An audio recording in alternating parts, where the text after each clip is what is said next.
Hey, what's up guys? In this video I'm going to show you how to replace your wiper blades on your Honda CRV. So we're going to start out by pulling on the arm and kind of rotating the blade up the window.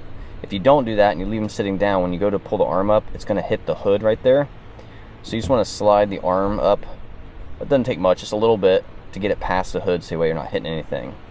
And then once it's up and past the hood, all you do is, you can see this little square button right here. With one hand you're going to press the button, and with the other hand you're just going to pull out on the blade, and it just slides out. Real simple.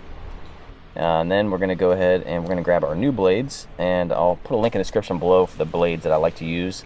I just get them off Amazon.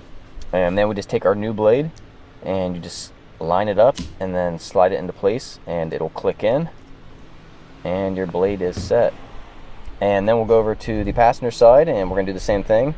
This side we don't have to slide up to miss the hood.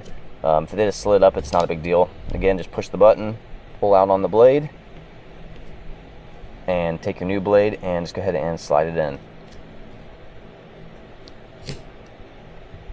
And then when you're done replacing the blades, you can go ahead and slide the blades down if you want.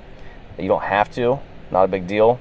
When you push the start button on the vehicle, the blades automatically reset. So I'll show you guys what that looks like.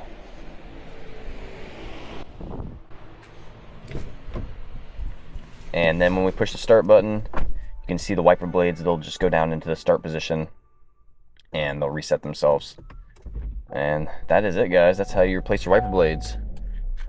Thanks for watching.